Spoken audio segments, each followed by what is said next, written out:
Dans le livre de Marc, chapitre 5, verset 38 jusqu'à 43.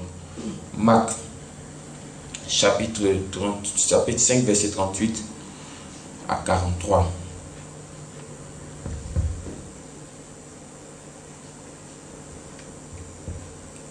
Marc 5, 38, 43. Voici ce que la Bible dit. Ils arrivaient à la maison du chef de la synagogue, où Jésus vit une foule bruyante et des gens qui pleuraient et poussaient de grands cris. Il entra et leur dit: pourquoi faites-vous du bruit? Et pourquoi pleurez-vous? L'enfant n'est pas morte, mais elle dort. Et il se moquait de lui. Alors, ayant fait sortir tout le monde, il prit avec lui le père et la mère de l'enfant et ceux qui l'avaient accompagné, et il entra là où était l'enfant. Il la saisit par la main et lui dit: Talitha koumi, ce qui signifie jeune fille, lève-toi, je te le dis. Aussitôt, la jeune fille se leva et se mit à marcher, car elle avait 12 ans, et il fut dans un grand étonnement. Jésus lui adressa de fortes recommandations pour que personne ne sache la chose, et il dit qu'on donne à manger à la jeune fille. Amen. Voici la parole de Dieu ce matin. C'est un texte qui a été écrit il y a 2000 ans de cela. C'est-à-dire qu'on n'était pas là quand ce texte a été écrit. Mais le Jésus dont il est question ce matin, ce même Jésus-là, il vit jusqu'à aujourd'hui.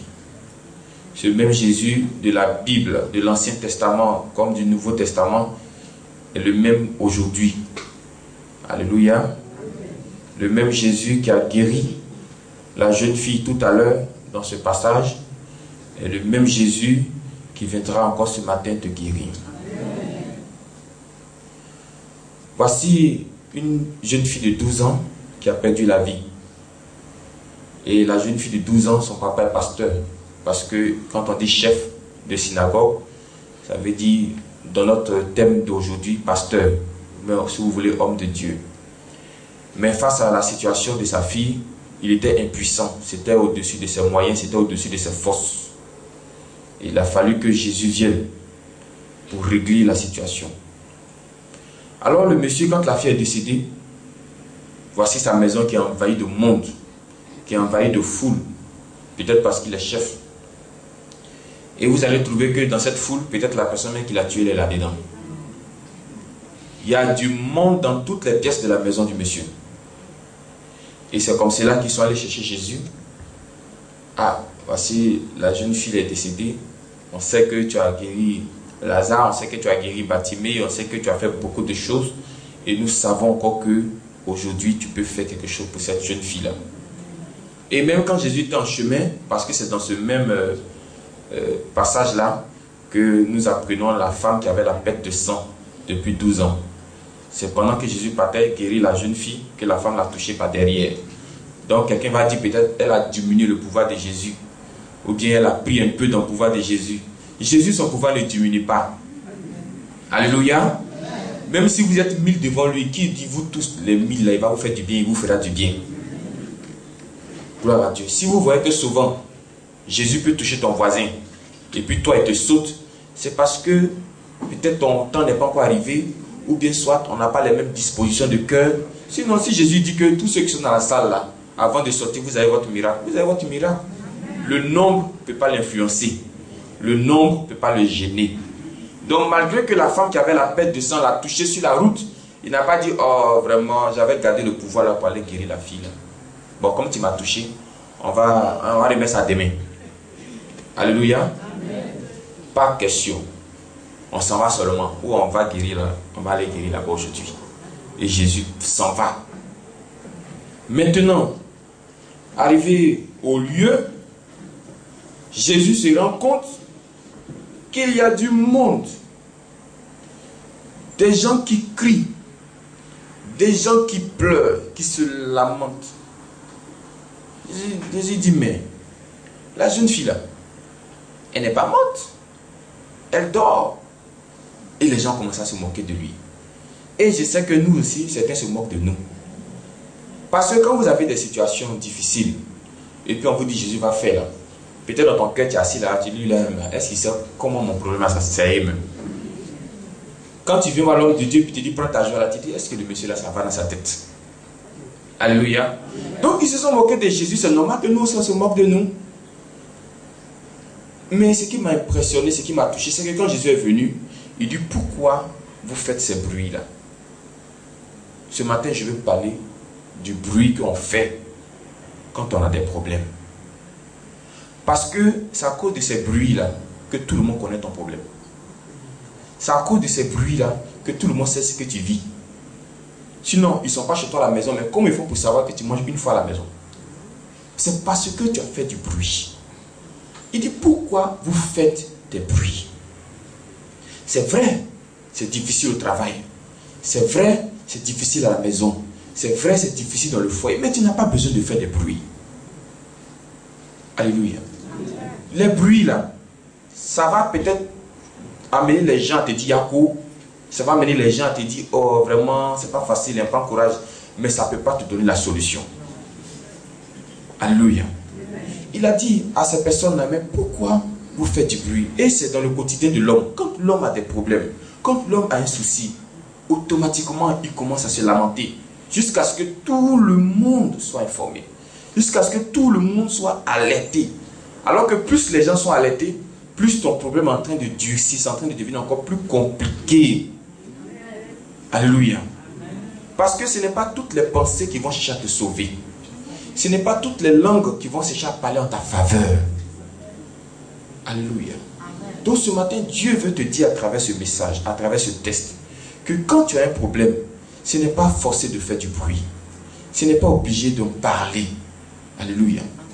Ce n'est pas obligé de passer de gauche à droite pour dire mon enfant, pour dire ma femme, pour dire mon mari. Non, tu peux rester dans ta maison. Jésus, il est parti les trouver jusqu'à chez eux à la maison. Vous voyez? Donc Jésus aussi peut aller te trouver jusqu'à chez toi à la maison. Il faut simplement lui envoyer une commission. Amen. Et la commission, c'est la prière. La commission, c'est le sang de Jésus que tu as. Quand tu parles sur le sang de Jésus, c'est comme si tu étais en train de dire à Pierre, à Jean, dites à Jésus que j'ai besoin de lui à la maison. Amen. Vous voyez, donc Jésus peut venir chez toi. Tu peux avoir des soucis, l'inviter, l'appeler. Jésus vient au secours de moi et il viendra le faire. Sinon, ce n'est pas obligé de faire du bruit. Il y a d'autres aussi, quand ils viennent ici, ils font beaucoup de bruit. Pourquoi l'homme de Dieu ne m'a pas bien reçu? Pourquoi il n'a pas prié pour moi? Pourquoi la récession est vite finie? Pourquoi ceci? Pourquoi cela? Mais sang de Jésus, la main, ça a diminué. Le lait, la main, ce n'est plus beaucoup comme avant. Tout ça, c'est du bruit. Et ça ne peut pas nous donner la solution. Les seuls bruits que Jésus a envie d'entendre, c'est les bruits de joie. C'est les bruits de ton témoignage. C'est les bruits de ta louange. C'est tout ce qu'il a envie d'entendre. Sinon, les à côté, Jésus ne veut pas ce matin. Amen. Donc ce matin, à travers mon message, je suis venu te dire que si tu dois désormais faire du bruit, fais du bruit d'adoration. Fais un bruit de louange. Fais un bruit pour glorifier ton Dieu. Mais les autres bruits là, de pourquoi il ne m'a pas imposé les mains, pourquoi il n'a pas duré avec moi, pourquoi je ne l'ai pas vu, ces bruits-là ne nous arrangent pas. Jésus dit, pourquoi vous faites tant de bruit? Bon, vous avez fait les bruits, réveillez la fille. Aucun bruit n'a réveillé la fille. C'est quand Jésus est venu dans son simple silence là, la fille s'est réveillée. Est-ce que quand vous êtes au dehors, si on ne vous a pas dit qu'ici là il y a réception, est-ce que vous allez savoir qu'il y a réception? Est-ce que c'est forcément quand il y a bruit qu'il y a solution? Tout est fermé, condamné, coincé, mais Dieu se manifeste. Alléluia. Parce que le seul bruit qu'il a envie d'entendre, c'est le témoignage. Amen. Est-ce que tu as compris ce matin? Amen. Donc ce matin, en marchant, si on doit entendre des bruits de ta bouche ou des bruits de toi, c'est que tu es en train d'adorer ton Dieu. Amen. Tu es en train de louer ton Dieu. Il ne faut même pas laisser un de tes problèmes sortir par tes oreilles, même par ta bouche, même par tes yeux, même par tes gestes. Cache ce problème pour toi seul.